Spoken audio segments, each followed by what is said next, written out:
Can you hear me? Can everybody hear me? I usually don't use these things, but I thought, can we have 2 microphones for this meeting so we can get around so everybody can be heard with their questions when we get to the end? I'm Kerry Kelly. I'm the Executive Director of the First Colony Community Association, and I want to thank you all for coming out today. We appreciate it. We've got our expert, Dr. Todd Watson. We have another slide that has the rest of his initials on it. We could only fit 2 of them on the front. So we'll show that as the last slide. I go into all that, but I don't even know what they stand for, to be honest with you, other than PhD. I made them up, so. If you've seen our website and you've seen the literature we put out, the last meeting we did video. The video's been on the website. We've had some questions and some answers. We've also put it in the newsletter, and we will do the same with this meeting. So please, if you will, you can hold your questions to the end. When we get to the end of the presentation, we have staff in the back. Josh Wales and his staff is here. Operations, we have the doctor and myself, and we'll be here until you're done asking questions, unless we get past 9:30, 10 o'clock, and we'll go. But anyway, thank you again, and without further ado. Okay. Yes, sir. All right. Well, after talking to some folks, let me ask you a question, because I see some familiar faces. How many of you were here last time when we went through? Oh my, this is going to make this a little bit interesting then, because most of you were not here for the first session. Well, I'll try to do the best I can in a short amount of time. What we did for the first session is talked about the health of the trees at First Colony. And this is really a presentation about saving trees, and it's something that I've personally been pushing for about 10 years, and we're kind of to a place now where we have to do something. So we're not, we're still being a little bit proactive, but we're not. So a lot of that rationale on things that we've done to be able to save the trees, because we've looked at some surveys, people that, why did you move to First Colony? Versus a place like the Woodlands, right? Which is a really natural looking type area. The First Colony has trees in straight lines, right? It's a very well manicured landscape. And people came here because they like that. And so our goal is to keep that and to increase the value of the trees that we have, maintain and increase the canopy of the trees as well. So as you're looking through some of this, you may be thinking, okay, I don't see that what you're trying to do is actually doing that. So like I said, we explained that in more detail the first time, but I'll try to bring you up to speed a little bit on what exactly the problem is, where we've come from, and what we've got to look forward to. This is the same problem almost every community that's about 30 years old starts to experience. It's kind of like having teenagers. They're okay when they're little, but then you get to and you got some problems that you're going to have to deal with. But you love your teenagers, you don't want to kill them. Well, maybe I have 3. Maybe sometimes you do. So we got the same growing pains. I mean, I consult for Fairfield. We talk about the same thing. I consult for Single Ranch. We talk about the same thing. I consult for New Territory. We talk about the same thing. So, and the solution is about the same for all of them. So what I'm going to try to do is show you what's going on. I'm going to try a little bit maybe, and in order to explain this very well, I offer a course called Arboriculture 101. It's 32 hours in January that we can talk about managing the trees and the tree health. But what we're trying to do is make sure that the trees have adequate resources to survive, not only survive, but thrive and increase in value. But we have some issues where we don't have that. So this is for the people that were here before. I'm just going to kind of hit the highlights again to remind you. For the new people, I'm going to try to bring you up to speed as quickly as possible on exactly what the problem is. And here's the problem. Actually, there's multiple problems here. It's a good problem, but it's a problem that's difficult to solve because people love trees, especially me. That's why I got into this business. Where we've got trees that once were this diameter, had this diameter trunk, and were planted close together to begin beautifying First Colony so people would move here and buy houses and those kind of things. Now those trees are teenagers, a little bit older than teenagers, and have grown large, and they do what trees do, especially live oaks that have really wide-spreading canopies. And so they began to compete with each other. And this competition between trees is evident in a few ways. This is one, when we see a lot of dense shade so dense that we can't grow turf grass. So we'll talk about some things that we did that we've been doing to try to deal with that. So we've got multiple issues here. Lack of turf grass has an impact on the aesthetics, although we get a positive impact on the bigger trees.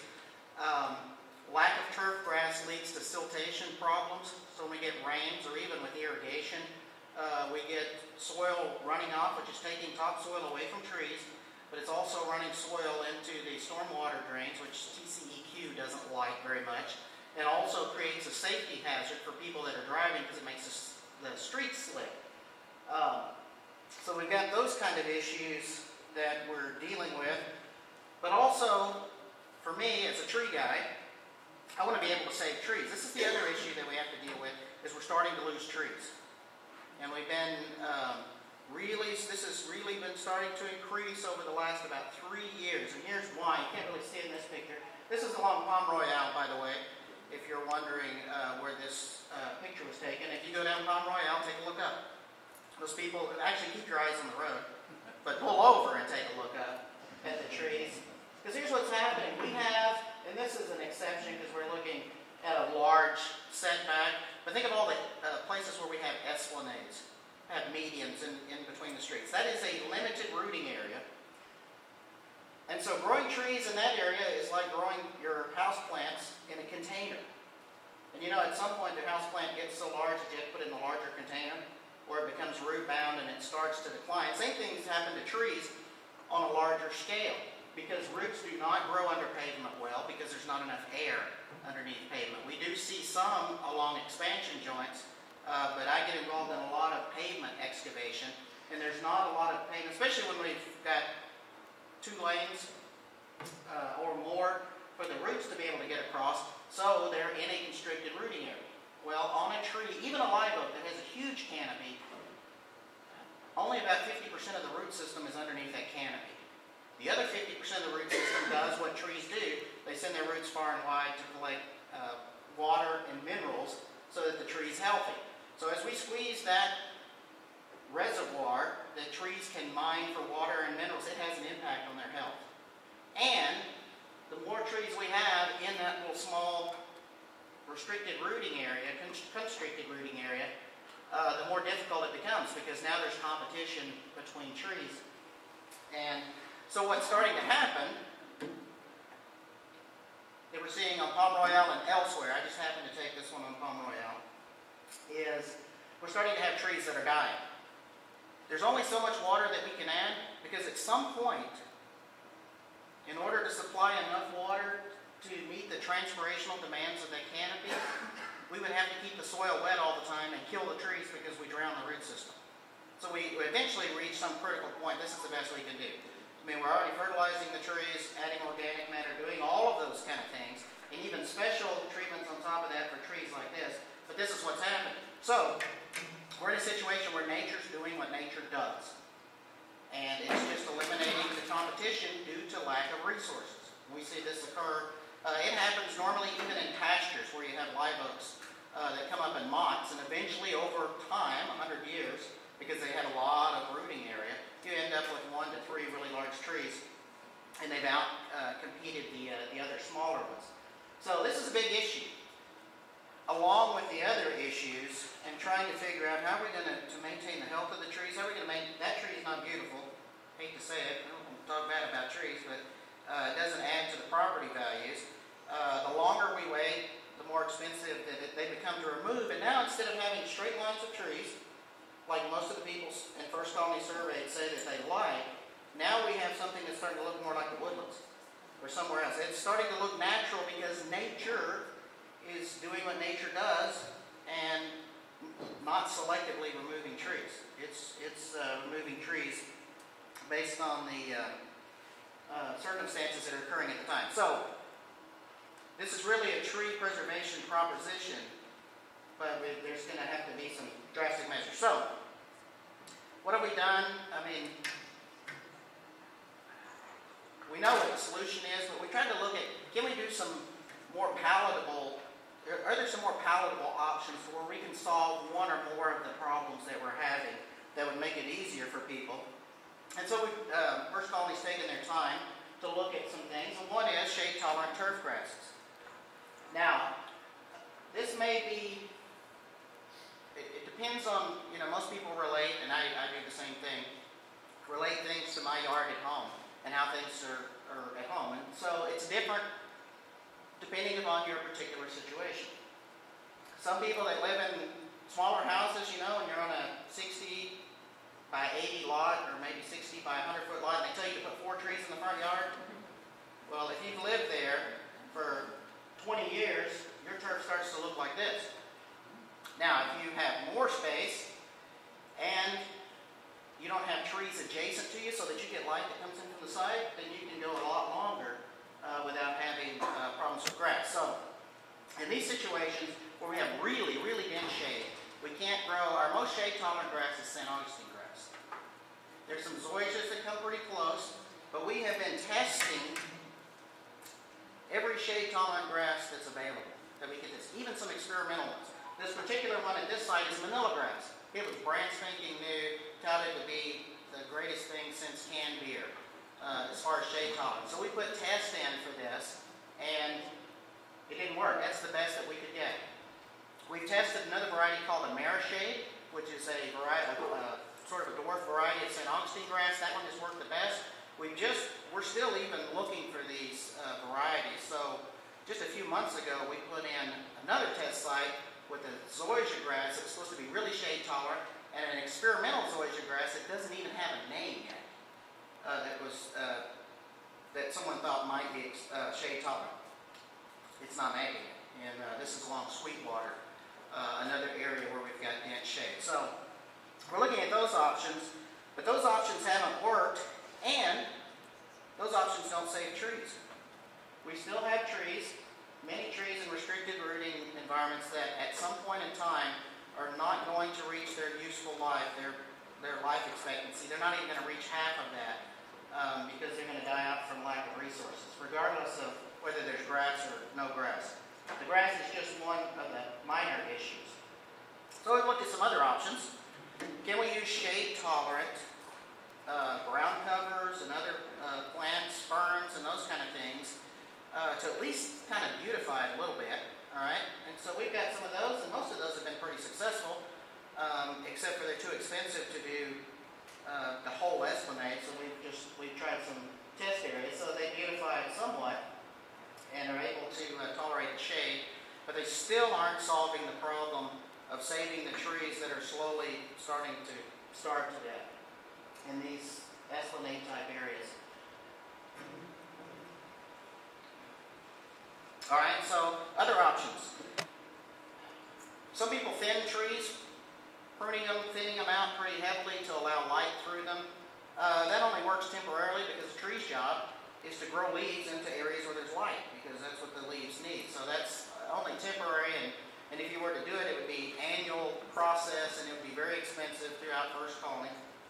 The way that's more effective at getting additional light under shaded areas is to raise the canopy, right? So the sun, when it's coming up in the east and going down in the west, you get sunlight coming in from the sides, and to shorten those limbs somewhat as well.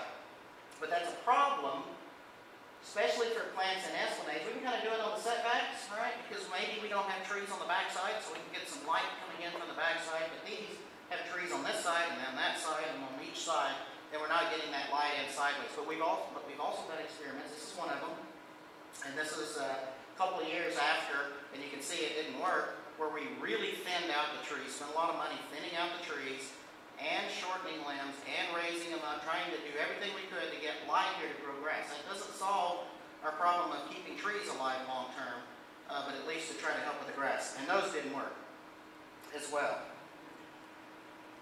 The only thing that works is this, and you think, well, what did you do there? We removed trees. They were competing with each other. And so you look at this, and we didn't remove trees in the foreground, okay? You're thinking, oh, you removed all these trees. No, we removed trees back here. So now you look at that and go, does that decrease in value? I'm a tree appraiser. I do a lot of tree appraisals. I would say that's an increase in the value of the property. We have canopies touching. We still have the same canopy coverage. All the ways that canopy affects the ecosystem of birds and other things is not diminished. In fact, it may actually be enhanced. We've increased the life expectancy of these trees. We've improved their health. And as a bonus, we're growing grass underneath it as well. Because we're not getting a lot of light, but we're getting just enough light to grow grass, which is really important here at Elkins Park at the playground. I'll show you some others. This is along Elkins. Does that look like a place that's hurting for trees?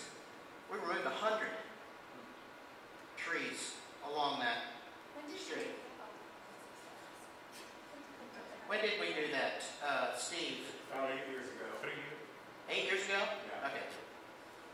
I'm getting old. Time flies fast. I can't remember. Life is like a roll of toilet paper. The closer you get to the end, the faster it goes. So it didn't seem like it's that long ago.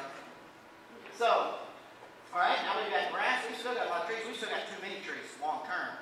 But we removed a whole bunch of trees from there. Let me show you another one. And this one now, we haven't gotten canopy yet. Right? These are live oaks. Live oaks have a canopy that's mature, is wider than 120 feet across. One live oak in the center would be touching houses on either side. Sometime down the future, but you know, we don't want to live, or we might want to live that long, but we don't want to wait that long. This had 12 trees in it. There was no grass. It was a safety hazard. It was muddy. You see these berms that are washing off onto the sidewalk, and it was not a usable space at all. So we took out 3/4 of the trees here and left the 4 trees. And now we've still got shade on the benches. Eventually we'll have a lot of shade, and this will end up being a good site. And it's not being done just here. I mentioned New Territory because I've been over New Territory. They had a problem on the gateway. I didn't take pictures at the time. I kicked myself, but Google did. So I went to Google in 2011. We had just taken down the trees, right? So it looks stark, obviously. There's a lot of sunlight. All of a sudden, it wasn't there before. We took down a lot of trees on the back. You can see where they couldn't grow grass because of how dense the shade was. And I don't know how many trees we took down, but about 1/3 of the trees. There's still a lot of trees there and some more that can come out. That was 2011. 2014 looks like that. Those tree canopies start to fill out now. They can actually collect more sunlight so that they're healthier because they're not being squeezed in by adjacent canopies. Now all of a sudden the minerals and water availability is greatly increased in their root zone because the size of their root zone is increased. There's fewer trees competing for those.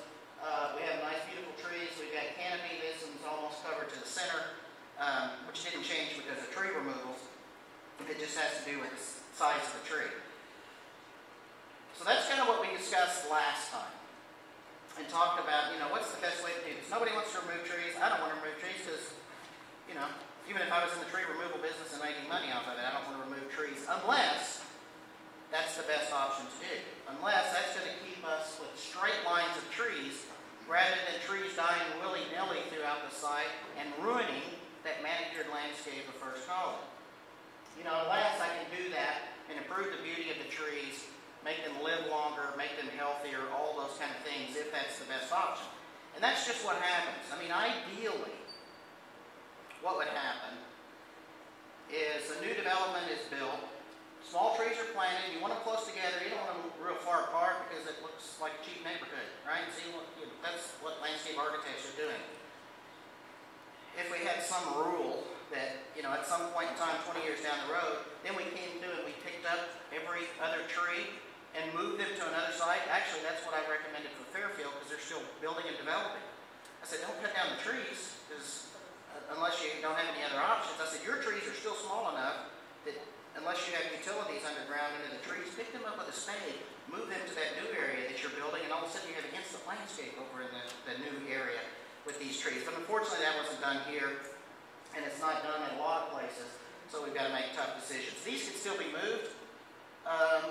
These would cost about, if they brought the white elephant down, they could probably pick those up and get it at a reduced price of $5,000 a tree to move them, if you had a place to move them to, which would have to be within about half a mile, and if you didn't have underground utilities underneath. So that's kind of our dilemma. So here's what we're looking at.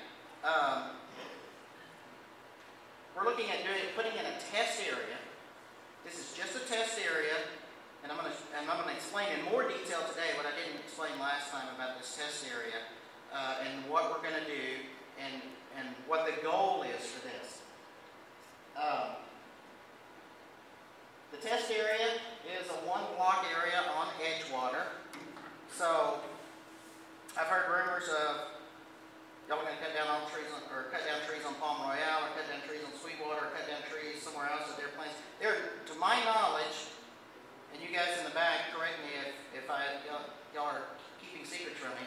To my knowledge, there are no plans for any place else but this. Not any time in the near future. Now, we still have the problem going on. Every year, those trees grow bigger. Every year, they're more stressful resources. We got to get something done. But we're not going to do something until we thoroughly tested it and really thought this thing out and really measured the results to say, do we want to do this for the future? And there'll be a different board then, and things will be different. Some of you have strong feelings about this. Might start thinking about running for the ballot. All right, but we're going to really try to put the science to this as we've done for this through the whole period. So, looking down on Edgewater, you see that green area there? That's a place where trees are already starting to die. And they've been removed, and of course grass is growing there because there's light. So that was one of the reasons for doing this. Another reason for doing this, there was an issue with safety because the trees, and this is occurring other places, but there were people that called in with concerns about this. And I'm not saying that's the reason we picked this, but concerns about, I can't see because the tree canopies are blocking the street lights. And it's creating a less safe environment than if we were able to do something else. So when we looked at this, we took that into consideration. And so a few other things, but this is one of our places where we have a lot of live oaks, really heavily wooded. We've got a serious problem. And further down, correct me if I'm wrong, Steve, but further down Edgewater, those esplanades I showed you where we planted perennials, you can also see those are really close by. You can see those.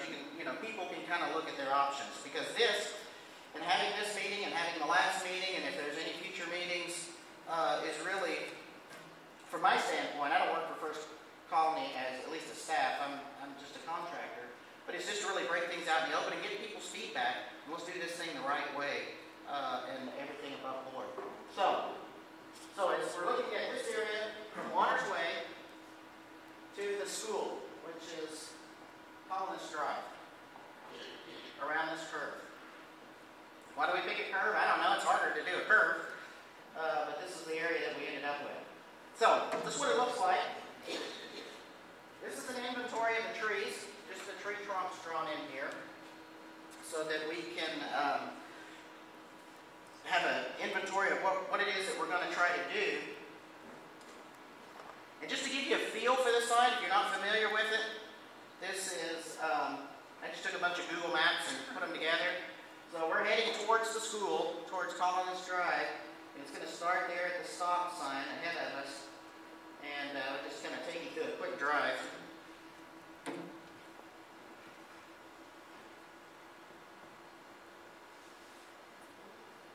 And you can see there's not a lot of grass, but this is also at a bad time when a lot of leaves fell. So you go, there's a lot of light there, yeah, because the trees just dropped all their leaves.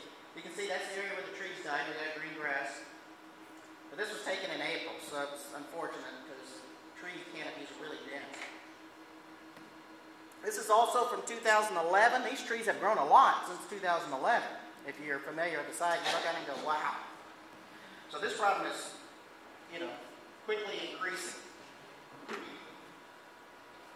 So here's what we're proposing to do, is to take and start removing every other tree so that we give those adjacent trees enough room to grow. And really this isn't enough room.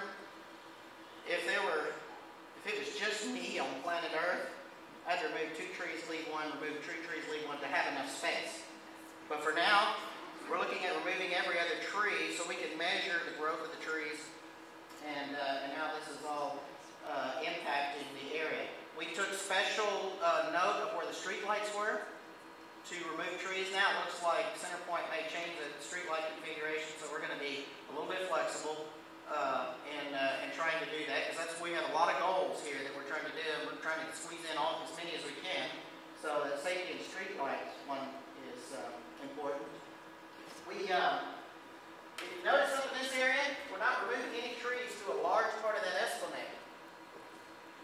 like to remove trees from that area, but in order to do that and keep the straight lines, because those trees are on triangular spacing, it was going to kind of, we would have to remove every 2 trees, and they would be spaced far apart, and I thought that was probably a little bit more than the public was willing to handle for a test plot.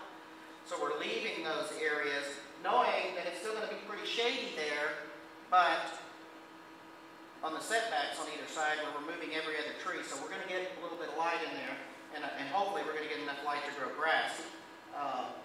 But like I said, our more important thing is to be able to provide enough space for these trees, save them so that they can get bigger canopies, collect more sunlight, and have more resources. So let me show you kind of how it's going to look. Starting out, and there's more to this. I'll get to it in just a minute. But let's just talk about which trees.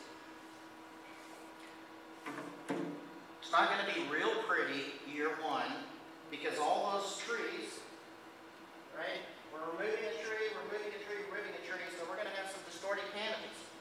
If you do this early enough, then maybe you can move the trees and not have distorted canopies, and it's really pretty seamless. But this has gone on so long now. That's why we're trying to at least get the ball rolling. We're going to have some distorted canopies. But trees, as I mentioned earlier, they grow branches and leaves into areas with sun because that's what they're designed to do, is to collect sunlight. So I showed you what new territory looked like in 3 years, which was pretty impressive on how quickly those trees grew. So at least in 5. This ought to, people ought to go through and say, oh my gosh, that looks awesome. I can't believe that there used to be trees here. We're going to go back to having, more shade, which is going to be a little bit challenged on the turf side. But now we've practically doubled the life expectancy of those trees, right? Because we're not removing half of them. I don't have it in my notes. Can you remind me, Steve? We're moving, and how many trees we've got? 60? There's 60 trees, we're moving 29. So we're moving about half of the trees, which would decrease that decrease the competition for resources, which doubles the life expectancy of the remaining trees, and keeps them all in straight lines in a consistent distance from each other, as people have grown to expect. We're going to do some other things. When I first talked one of the times when we talked to the Lord, I don't remember if it's the first time, but recently, when we really started kind of nailing down this project, the board decided, I agree with, let's really do this first test plot. Let's do everything we can for this first test plot so we can collect data that we can make really good decisions with later on. So one thing we're going to do is redo the irrigation system here, because the irrigation system at First Colony, at least the oldest part, is 30 plus years old. That's about the life expectancy of an irrigation system. Now, several years ago, First Colony put in a centralized irrigation system, which was a really great idea. And it costs a fair chunk of change to do that, but because of that, now we can manage the irrigation system. They have reduced their irrigation usage over 600 acres. They've reduced it more than 30%, which quickly paid off the investment in the central irrigation system. So now we want to look at, the other thing is we've got an irrigation system that's not efficient, so this irrigation system is going to be very efficient. A lot of irrigation, you've probably seen if you're driving at night and the irrigation's on. We have a problem in a clay soil because the irrigation system puts out so much water it runs off in 5 minutes and goes down the stormwater drain, and that's not good on many levels. And so this irrigation system is designed so that the system puts out water at about the infiltration rate of the soil.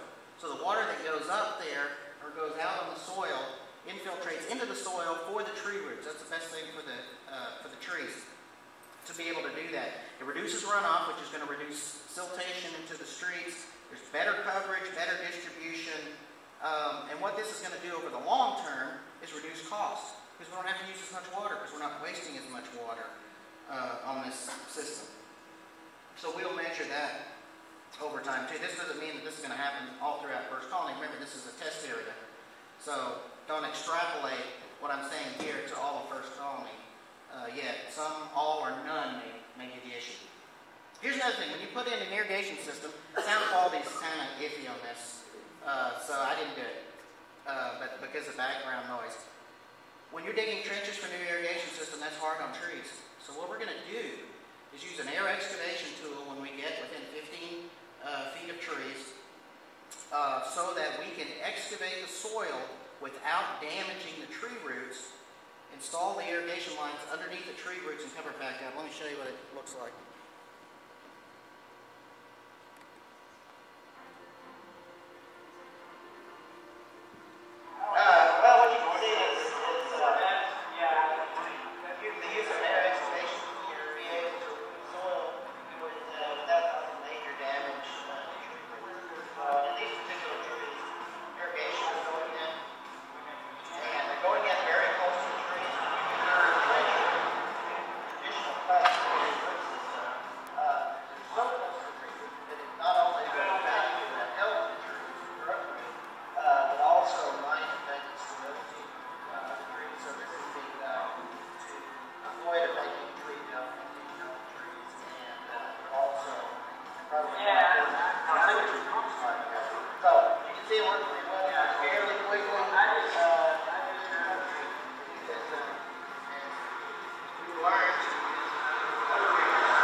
Contractors out there went through this, showed them our goals and what we're trying to do, and this is relatively inexpensive, versus the cost of trenching. But why save a little bit of money and cut tree roots? Now, live oaks are really tough, and they could recover from the root damage, but why even stress them out in this situation when we're trying to get them to grow and really fill out and look beautiful, like they will with a little bit more space in putting in the irrigation system. Another thing we're doing regarding irrigation, and this is not what we're doing in the Esplanade, but this is the only picture I could find that really shows it. But behind the sidewalk, there's a space about this wide between the sidewalk and the wall, and there's always issues there with irrigation. A lot of it with maintenance costs of staining of the wall from irrigation, right, and calcium and salts and other compounds that get on the wall. So what we're going to do along that edge is install drip irrigation underneath the St. Augustine grass. So we've eliminated another cost for the association by doing this. We've already put in a test plot. It's worked along the wall. It's working great. Also, we're reducing evaporation when we do this because we don't have water spraying up. The reason we don't do this for the whole site is because of tree roots, and it is a little bit more difficult to maintain than the pop-up sprinklers. But this will be going down both walls, which will also help save maintenance, cleaning costs and water use costs on the site. And then I mentioned this before, after all of our testing with the different types of grasses, and I mean we're looking at all the university testing on grasses, all the private company testing on grasses. We've tried weird stuff like manila grass. Our best bet for this site is Amerishade, which is a dwarf St. Augustine grass. So it's a little more expensive. Like I said on this test plot, we're trying to let's do the best job. If it was a perfect world and you had a big giant dump truck full of cash, what would we do? Let's put all this in, and then we will look down the road and decide, maybe we don't need to sod the whole area. Maybe we can sod a little bit of the area. Maybe there's enough grass. That picture I showed you for New Territory, they did not add any grass. They just added sunlight. And the grass took charge after that and slowly filled in the areas. That may be what we decide. We may decide on the irrigation system. When you look at the cost, that's great, but we're not saving as much as we wanted to, so maybe we'll just tweak the irrigation for the rest of it and help a little bit. Or we may show that, hey, we get a 5-year return on this irrigation system, so long term, to save money for the association, because water costs are going through the roof, we should just start redoing the irrigation when we do this, or even it doesn't have to be with doing the project to try to save the trees. It can be done separately. And And so we're going to look at all of this information. Now, I know most of you weren't here last time, but someone brought up a legitimate concern last time, and that's one of the good things about having this meeting, and we can talk about it and try to get everybody's concerns. Not going to be able to make everybody happy. I've been married 23 years, and I hadn't figured out how to make everybody happy all the time with 3 kids. But they brought up that there's some herons, some night herons nesting in the trees over in that area, and indeed there are. So we went out, looked at those, identified them, talked to wildlife biologists, did research on them to learn about their life cycle and mating habits. Because the main concern last time was, well, what if what if they're nesting in the trees, or what if they've got eggs, or they've got juveniles that aren't ready to fly yet, or all those kind of things. So we went out and looked. I double-checked again today. It's hard to say looking up in the canopies, but there's about a dozen trees or so within this area that have nests. When you go further down Edgewood, there's a lot further down that they're not even involved in this project. I looked at trees that we were looking at removing, and there's probably a couple of trees in that group that have a nest in it that would be removed. So what we're doing, we looked at when they mate, the gestation period, how long they nest, how long before they fly, and all that. All that is finished by August in our particular region. We're looking at these. We're looking at the night herons. And so we're waiting till after that to do anything with the trees. That way we don't upset the herons at all, and mess with their life cycle. And long term, it's not going to cause a problem for them, and actually might enhance their habitat, because they tend to put. You can see it when you're out there, but they tend to put their nest out on the ends of branches. Now we're creating an environment where we're actually creating more of those, so that they can extend out. And so we might actually increase the heron population, which can be good and bad, depending on how you look at it. So I just kind of figured for those couple of trees that had nests in it, probably the female heron wanted a bigger nest anyway. And, we're just making the male heron do what he was supposed to do and make a bigger nest when they come back next year into that particular site. So that was a good one. That I'm not an ornithologist, but I learned a few things about birds. And talk to some experts who do to see what might be the best way to deal with that. So it's just one other problem that we're trying to solve and work around within this. So, final slide. After we do all this, our work is not over because we have a lot of research to do. So we're going to be monitoring water usage. Of course, we're going to be monitoring the health and the growth of the trees, because we want to have expectations of, okay, if we do this again, how quickly can we expect some desired result? How quickly can we expect growth? We're going to look at the turf grass and see how well it does and how well it grows. If we can get enough light in there and score it pretty well, maybe we don't need to sod the whole area next time. We're going to look at runoff with our new irrigation system. We're going to do video documentation over certain periods of time, so that sometime in the future when they say, hey, okay, we're going to present the results of the test site, you can actually see like you were there checking on the site and see how all this works. We'll do a cost analysis. We'll do an analysis on the nesting birds and other wildlife that are affected by this ecosystem, because we're actually enhancing the ecosystem, because now not only are we going to have the same amount of canopy on these trees, but we're also going to have vegetation at the lower levels as well. So anyway, that's kind of, I apologize to y'all that weren't here last time and missed some of the more details, but hopefully that helps. And for those of you who were and wanted more details on the project, there it is.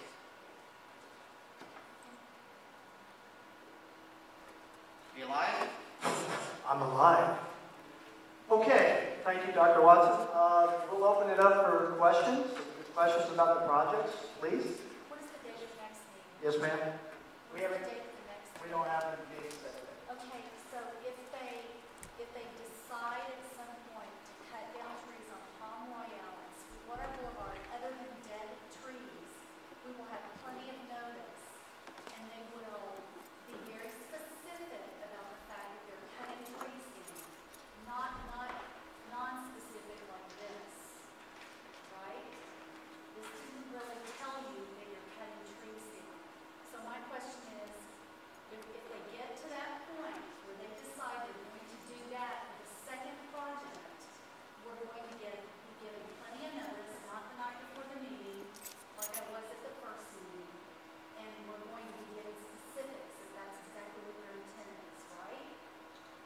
let me see if I can repeat, everybody hear that?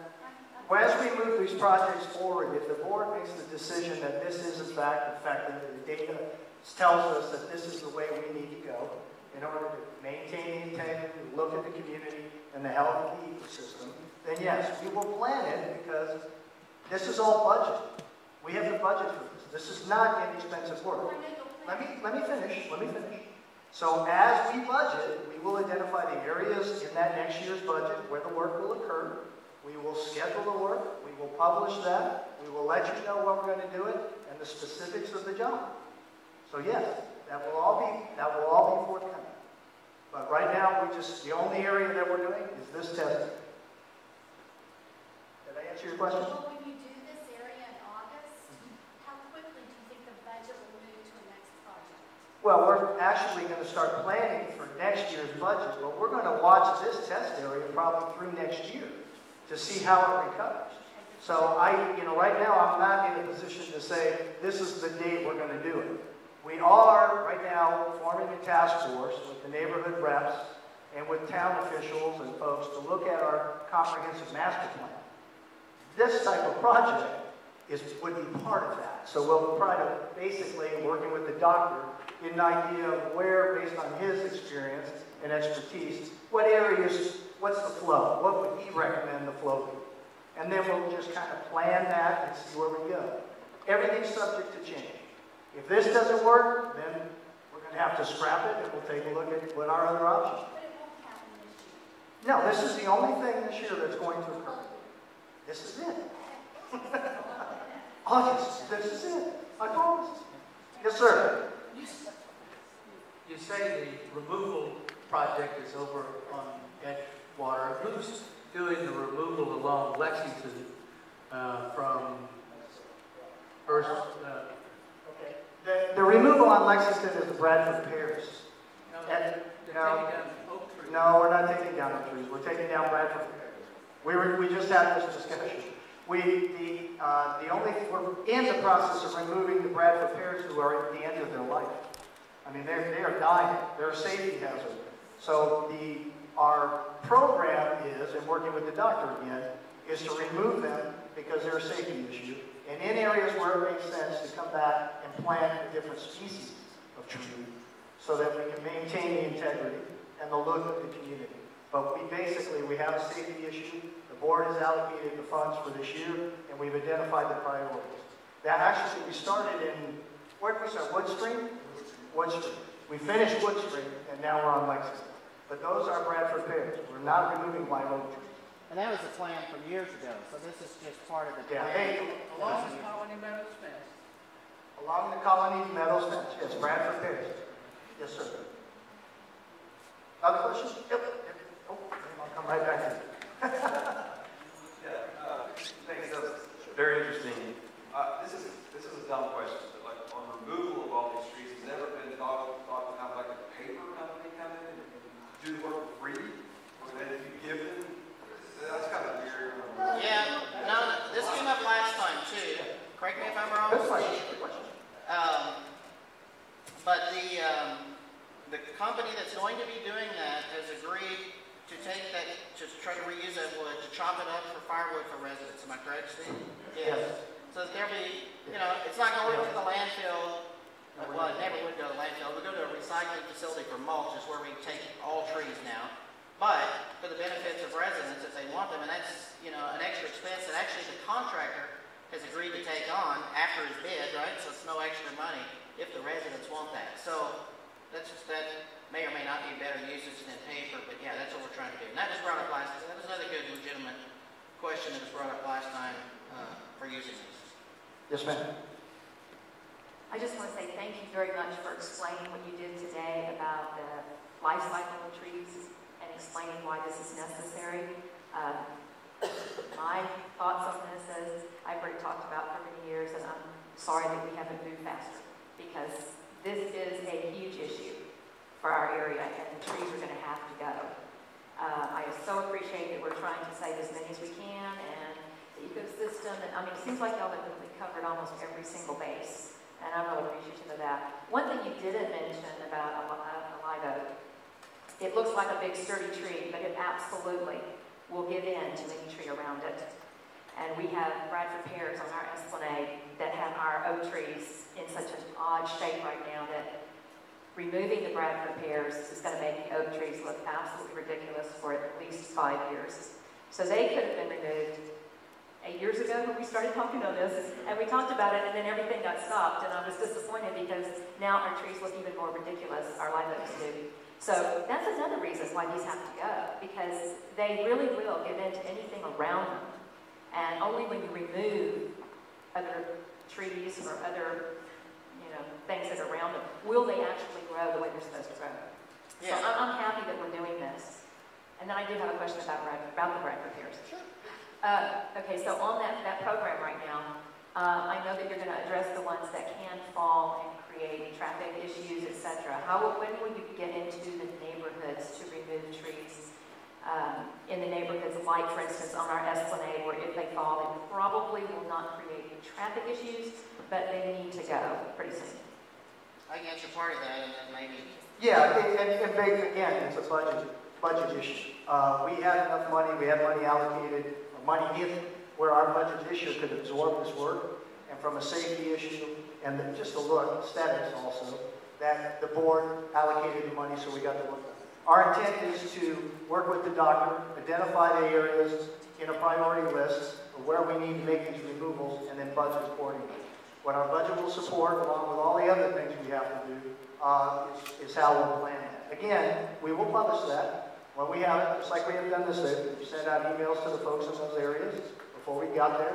We let them know what type of work we're doing and how long we expect that work to take. So we're going to try and get that information out to everybody in every way possible. But it'll be part of the budgetary. And again, the Bradford pears will take us probably 2 or 3 years, I would think. Yeah, so we're going to basically include that again in this master plan to try to make sure that we take care of that, and then what actions are we going to take to go back in and keep the aesthetics right, whether we replace them with another species or not. Well, I can also tell you where an oak tree is dying that needs to be removed. Okay, can we get you afterwards? Well, Another question. If I could add just something to that. I can tell you when that plan was first started about 5 years ago, every single Bradford pear in First Colony was inventory. And that's where the priority was, and the first priority was safety, to go get those. Even though that wasn't the most efficient method to do that, to go through and safely remove those. And I can tell you on the other side, we were talking about removing trees earlier. I forgot to mention a while ago, but on trees the size of what we have on Edgewood, or Edgewater, I did a study the other day to look. Those trees double in mass about every 10 years. Now when they're younger, they double in mass every year or two. But at this one, every 10 years. So every 10 years, it's twice as expensive. Thank you for being here, and I echo what others have said. We appreciate you going through this process and making it open for us, and continually making it open, because you do need our input. I hear everything you said, and I appreciate it. I'm not necessarily convinced that I agree with it all, but I do recognize we have too many trees per square foot in our neighborhoods, indeed in our yards, by virtue of a requirement of the homeowner association. It's interesting, if I lose one of the oak trees in my yard, I'm required to replace it, and it's within 25 feet of the other. But that's not my point. My point is that if we have the Bradford pears, they need to be replaced. They need to be cut down because they have gone through their life cycle. Many are sick or dead or deadly. If we have any other dying or dead trees in our neighborhoods, likewise they should be replaced, including pecans or live oaks because of the dangers they provide and the other aesthetics you mentioned. But I'm not yet convinced, and I think this test that you're running may be helpful. I'm not yet convinced that we cut down a 25 or 30-year-old live oak tree in the interest of grass. I agree. Yeah, and if it was just for the interest of grass, maybe we could find some other options like astroturf or something to hold the siltation. But that's why I kept mentioning it's really in the interest of preserving the health of the trees, because we're seeing it, and we started, you know, I've been mentioning, but it really started to become evident in about 2012. I think we lost probably about 20 trees or something that year from this issue, and so it's becoming more of a problem. And if we waited too late, but if we wait longer, there's just not going to be enough funds to handle it. So that's why the test plot is here. And even after the test plot, if this thing worked perfectly textbook, there's still going to be people that disagree with it, and that's okay too. But it's to help give people information to decide, do we want to do this or not? And we have, this is an expensive, time-consuming proposition on the part of the homeowner association and the residents, and I appreciate that. Do we have any second opinions on this? Actually, we did. We actually took Dr. Watson's report and took it to an outside arborist, another expert, had him review it, review the site, and he came back with the same conclusions. Actually, we posted that on, it's on the website, isn't it, Alice? I don't remember his name, but we have his report on the website. Let me ask you a question. If you cut the trees down that are dead, okay, and you don't replace the trees that are dead, eventually the problem takes care of itself because there's less trees fighting for the nutrients that you're talking about. Yeah. Well, exactly. And what you're talking about is natural selection. That's not So if you don't want linear, then absolutely, we would let nature take its course. Then you probably will end up with a lot fewer trees in the way the test site's going to be. You will have many fewer trees. Yeah, and it'll be more expensive. Colin, some of your information is a little bit, or your data is a little bit questionable. Okay. You double the life expectancy of the tree by cutting every other tree down. That's what you mentioned before. Yes. How did you come up with this? That's one thing. The second, why do you want to have straight lines? And then of trees. The third is, why do you want to have this project done in August when it's the worst possible time for the trees? Because eventually, hold on just 1 second, I'm not done. Eventually, you're going to damage the neighboring trees unless you use air pressure. Okay, I'll try to answer these and remind me because I'll forget the 3 questions in a row. And I've already forgot the first one. The first question was how is by taking out every other tree, you're doubling the life of the trees you leave behind? Because we're removing half the piglets off the sound, right? So we've doubled the amount of resources that are available to that tree, so it can live twice as long as it would have with half the resources, right? Well, it depends how old the tree is. Well, all the resources are the same. Now, I'm not saying the tree will live to its full life expectancy. Yeah, I'm not saying because it's not. It's not going to live to its full life expectancy because there's limited rooting area at the spacing we're going to leave it. I'm just saying we're going to double what it would have lived by removing half of them. But I'm not saying that you're going to have 300-year-old live oaks without reducing the resources more. No, exactly. In Carolina, where I came from, the 300-year-old live oaks, there wasn't another live oak within 300 to 400 feet. I didn't put that picture in this time for your favorite live oak. Exactly. I mean, because the nature took over, natural selection, the strongest survive, and that's what happened. They are beautiful.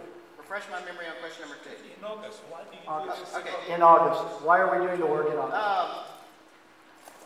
There's some timing issues that I'm not in control of on the timing side of things. And we're trying to get it done instead of doing it later. There's a school zone right here, and so we're concerned about the safety of the kids in this area. So really, we've got a narrow window over the Christmas break, and maybe a really narrow window which we can't get it done in spring break, or we've got summertime. And so I would like to do this. Late summer. Yeah, I did. But there's lots of other factors. Cutting down trees in the summertime is not going to hurt the trees that we cut down. They leave What about the behind. one next to it? Yeah, but the one next to it it's not going to be that big of a deal either. Now, there's going to be some additional stress, because that's going to occur any time of year, because the side that's shaded is going to be exposed to sunlight, but it's not going to be that big of a deal, that much stress. The other question I remember was about straight lines. Personally, I don't like trees with straight lines. If I were king of First Colony, I would get rid of the straight lines because it creates lots of problems. Once someone hits a tree, you miss it. You notice it's gone because they're all on even spaces. And it doesn't give you enough room for the canopy to develop nice round. It creates these rectangular canopies. So I would have designed First Colony different, but this is the way it's designed, and this is why people, when we look at the surveys, and even talking to the developer, originally developed, this is why people moved here, it's what they wanted to see, so we're trying to maintain that. But that can be a different discussion. You know, the city of Sugar Land has a different opinion. They're looking at grouping of trees, which is actually better, but that's not First Colony, so. Yeah, it's more of a community character issue with the linear. That's the way it was designed, that's what folks are accustomed to. But that's a discussion we'll get through, we'll have to have as part of as we move forward. Other questions? Yes, sir. Hang on, I'll be right there. Okay. We saw a heron up there, like we didn't see the hawk or the owl or the squirrel or all these critters that they cut down the trees and parked across the street and moved into my yard. So I don't know how the heron got up there. There's a lot of little carriers. No, there's a lot of critters. They're going to move. What do they do with them? Well, the critters will relocate. Like, what do they do with the squirrels and the baby birds? And The squirrel will relocate. What do they do with them? I think depending on the nesting patterns of the species, most of the nesting has already occurred. That's a night heron will be done in July. So the nesting, the birds, the chicks have fledged, they've left the nest. They're gone. And then they leave and they'll come back next summer. That's another reason for doing it in August. Yeah, that's another reason what we're doing. We're trying to make sure that we took that into consideration. The squirrels and such, squirrels are very resilient little critters. And actually I think we got a volunteer, I think we got your yard volunteered. I think that's why we did that. No, the hawks, believe me, the hawks, the owls, and the squirrels. We've actually improved the visibility for the hawks to see the squirrels now, so it's an added benefit I hadn't thought of. Yeah. Oh, absolutely. The trees got cleared out. So I asked the lady whose mom since is gone, she moved in and cut the trees out and took off. Because I'm now walking up there in the sun, and it'll probably fill in in 5 or 10 years. It will. But it's like, what happened? Well, somebody was just complaining because their children were getting hurt on these things. Here we are in the worst drought in Texas history. We're pumping water out there. Nobody's mentioning the cost of mowing the sky outside. It's going to affect somebody doesn't mow that grass because I'm mowing it. My grass, so I understand what's mowing it. It's cost there. So there's a few things you do. Those are all issues that the doctor's not in control of regarding turf grass and those sorts of We've things. looked at turf maintenance costs versus mulching, because mulching Turf maintenance costs versus trimming the trees. I think that's the issue. versus Trimming the trees to allow a little bit of grass to grow. right, but we still got you were talking about the mowing costs. We did look at mowing costs versus mulching to help try to reduce the siltation and conserve moisture and those kind of things. And even though it's mowed 42 times a year, it's still cheaper to mow, and that doesn't make sense, still cheaper to mow it than it is to mulch. Well, and part of the issue, big issue and concern is the siltration. If you take the grass out, you get the runoff, which then gets the siltration. You have to have some sort of ground cover to hold that soil. Reducing the trees will help with that. We can get some light on the ground, whether it's grass was planted, and I'm not here saying we're going to put turf grass everywhere we remove these trees. We have tried other ground covers that have been successful. We get more light on the ground, we have more options. So maybe it isn't grass. Maybe it's something else. Truly, Florida grass is more important than Texas lime. No, I think that actually the whole intention is to get the trees. These trees should have been planted, live oak trees, at least 50 feet apart. At least. Yeah, and even farther if you really want them to live to be 300-year live oak trees. But that's not the case. So by removing them, you're improving the health of the trees that are left. We showed pictures in territory. That canopy will thicken. It will become even prettier. The trees are left will be pretty. They absolutely will. And we'll still have, once they mature, you're going to have the canopy, and we're still going to have issues with some. Until they mature, I can tell you that. Well, that was, those pictures in new territory was what, 3 years? 3 years. 3 years. 3 years in new territory without irrigation in those areas. So they did pretty well. That was at the end of that was while you were in the drought. Somebody, like you showed the picture of, like I think she stated, Well, and here's one thing about the test is the data again that we're going to gather. We're going to have the before and the after photos, and then annually through the year showing what that change is. So we're going to be able to show this is what it looked like before, here's what we did, and here's what it looks like now. And if it doesn't look better, then guess what? This is not the option for us. But here's what's wrong with this picture. Because some reason when I mention grass or I mention the other problems that we're also trying to solve, and I keep repeating multiple times that what we're really trying to do is save these trees long term, somehow that gets lost in the grass. But this is the problem. And really, I get paid to do consulting. When there's more of this, I get paid more, so it's actually to my benefit to let them die. But it's just not good for First Colony to do that. You want me to go back one slide? Yep.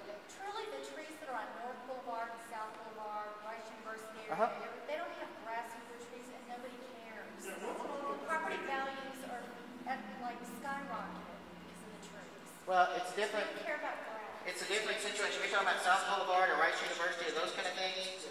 Go down there because I've been consulting there for decades, and they've got a space like this. So what's wrong with this one? Maybe nothing's a big deal with this one because we've got a lot of rooting area here, right? This is like a forest for this particular one. So in this particular situation, you know, if you got dirt, you got enough dirt, you know, you got enough soil for trees. This is not the area I'm talking about. This just happens to be a picture that shows how big shading occurs. What is the problem are esplanades that are like having an overgrown tree in a pot, and that doesn't occur on those residences in South Boulevard and North Boulevard. In addition, most of those houses are on pier and beam, so they're above the ground, they're not on slabs, and so there's a lot of rooting area that is available for those trees, and many of those trees have roots that went across, even when there's esplanades on South Boulevard, that went under those before that area was paved, and it's also asphalt, which allows some air and water through. When you look at Rice University, there's places at Rice University that look like this, right? But they've got enough soil. Where we're having the issue is areas where we don't have enough resources, and the trees are starving to death. I figure people care about trees. We need a humane society for trees. They're starving. Well, either They're they starving in die esplanades. now or die later. So they have a little bit more time to live if you let them naturally die, if they naturally die. Right, but there's some downsides to doing that. It's going to cost more. We're going to lose more trees. The property's going to look a whole lot worse. It's going to look like some of those areas down at the end of Palm Royale that we're seeing. And it's just, as wise human beings who manage this managed landscape, it's not, I don't think it's the best approach to do. I think there's a better approach in managing the resources. Questions? I'm confused about a couple of issues. Okay. I guess you're saying this is the first experiment that you're going to do? Yes. Yeah, you also, maybe I missed out on something, but we were showing photographs of, I believe it was Elkins, where several trees were, 100 trees or so were taken out? Yes. Is that an FCCA property or not? It is. So, I'm asking you the questions. No, but Steve knows more information about it than I do. Okay, those are graphic pairs, you took out 100 trees. You don't consider that a part of this plan process? Well, it's not a test plot because we haven't been as diligent about really measuring and collecting the data. That's why I don't have before pictures of that. But it was part of the Bradford Pear program, and then after we did that, saw what happened, I thought, shoot, I wish we had had pictures before and after. I just got the after pictures on that. Some of the other ones, it was where the community said, yes, please fix our problem. Where we looked at presence on the green, where we removed 3/4 of the trees, and please do that. But it wasn't part of our plan for the whole property. It's just some useful data. We really want some good data. We really want to put the science to this. We really want to have something we can extrapolate. If you look, the maintained area, the common area in First Colony is about 600 acres. We're talking about a one-block esplanade and 2 setbacks. We're talking about, I meant to actually run the math on it today, but it's like 0.00001% of all of First Colony. We're just going to take this teeny area, collect data, and then decide. We got data, then we can decide, okay, now we know how much it's going to cost, what we're going to do, what the options are, what we're not going to do. So that's all this is just to really get some good data other than Elkins or the park that you showed the Yes. photographs of. Because I wouldn't want this to become another Oak Shoot, which I would have, right. I think. Yeah, we got pictures before now, videos throughout the process, so this won't be an old shoot. This will be, we'll know what's going to happen when we do or don't do more. Okay, and also, I'm just a little bit confused because you use the term "we" a lot, and you said, you're a contractor, you're not part of FCCA, and then you've also mentioned New Territory and Fairfield, and so how many people do you work for, and how many people, Oh gosh. I feel like it's a salesman, put it bluntly. Well, I say we, because I've been working here about 10 years and I come every month. And so we've been working through lots of issues, and I don't know, I sort of feel like family even though I'm a contractor. So I guess that's why I use the we instead of sales pitch. I mentioned the other properties because they're similar in scope to First Colony, just to give you some idea that, hey, this stuff occurs at other properties. And so, yeah, I've done other properties and dealt with it, but none of them as long as First Colony. So you can kick me out of the family, but I kind of feel like a we on trying to fix this. You've been adopted. Any other questions? Oh, one more. Okay. Yes, ma'am. I just wondered why not you address tree under power lines? Some, huge tree, going above, power lines. So I wondered, this is a Okay, the trees under the power lines. Actually, the power company comes out and cuts them down eventually. Yeah. No. Do you want to answer that? How long do you guys have to keep doing? Right.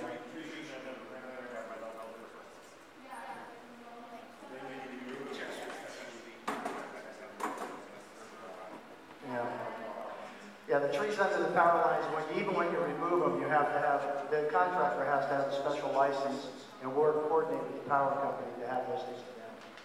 Because there's huge safety issues and concerns with the power company. When all our lights go out, you'll know we did not hire the right contractor. Yes, ma'am.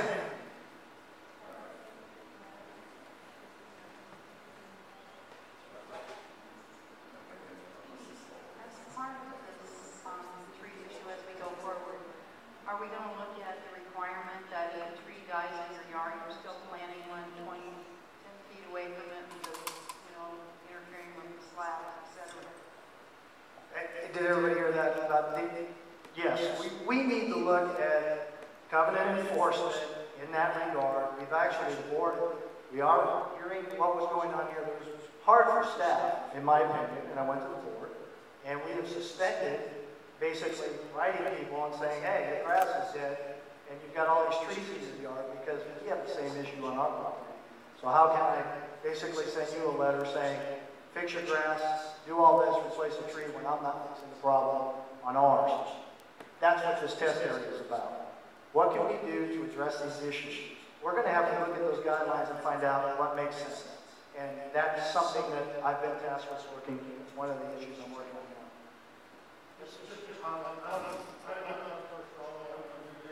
Oh, that's it. Yes, sir.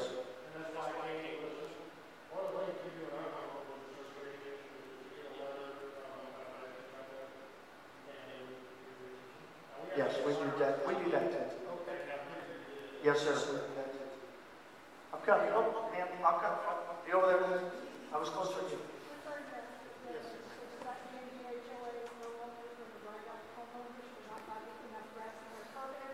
Well, we're going to, yes. Basically, our guys are going to go out. The guidance to staff is if it's a shade-related issue on trees along the street side or in your yard that are having the same issues that we are, we're holding off. Don't issue citations at this point. Okay? Because we need to plan this better. Oh, I'm sure. I have mature trees that are measured at 12 feet apart. And I ran into no grass in my trees. And I'm like, God wants me to grow up with them trees. This is true. This is true. It's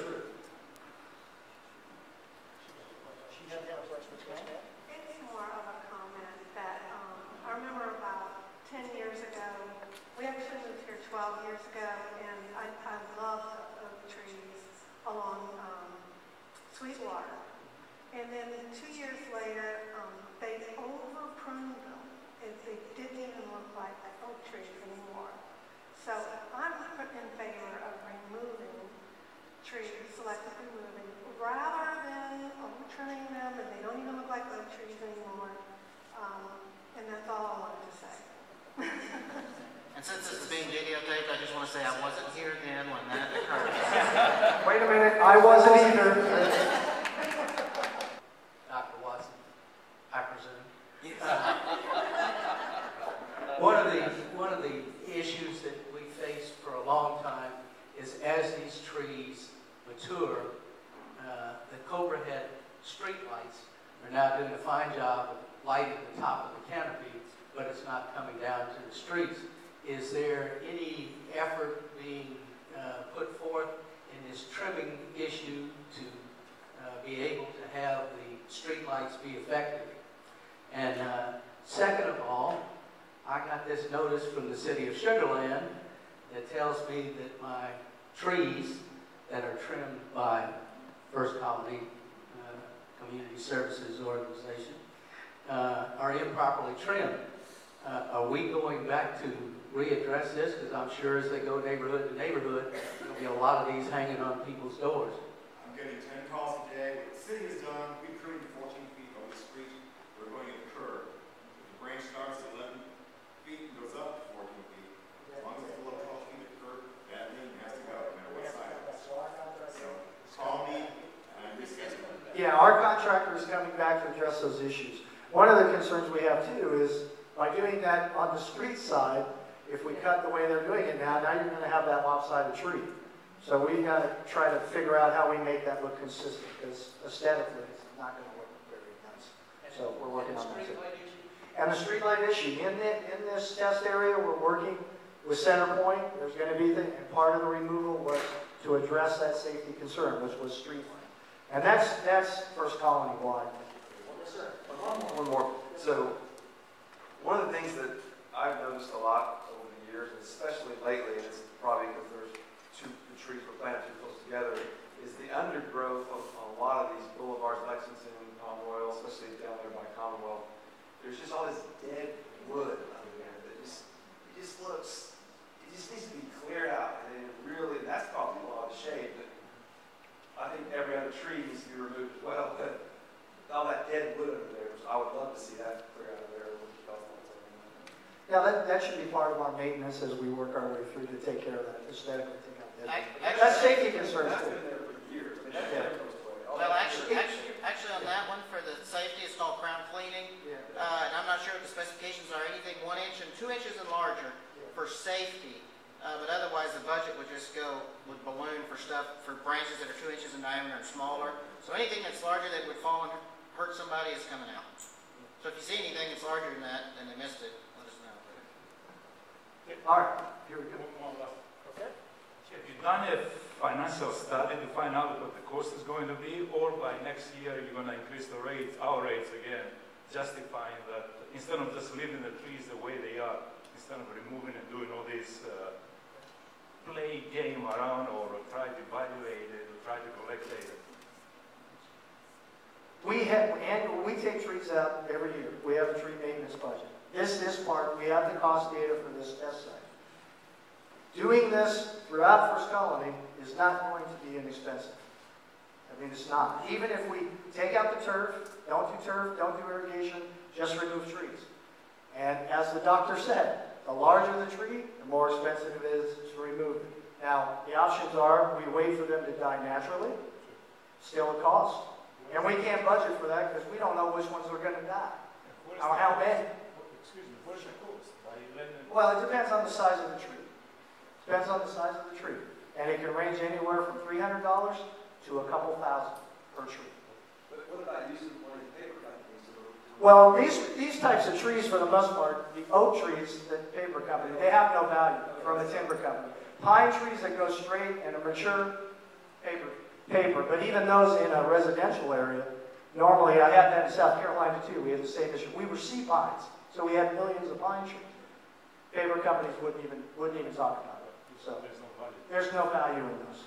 One of the things too, we have lots of test sites like this. They're not official test sites, but we'll also be collecting data on the sites we don't do anything to. And what's the cost for those for just letting nature take the scores? I have one question. Are we having any issues with opioid in the area now? Not yet? But we have our eyes open because it's coming. It's several miles away, but yeah, not yet. If we do, we're going to have a whole different town hall meeting about that one. Okay. Also, just to add though, that's a good point because actually for these live oaks, moving them further apart will greatly improve our ability to deal with the oak wilt fungus. And when it gets here, I'm going to say when it gets here, I might be dead by then, but when it gets here, that'll make things a lot easier. I have a question on, Sure.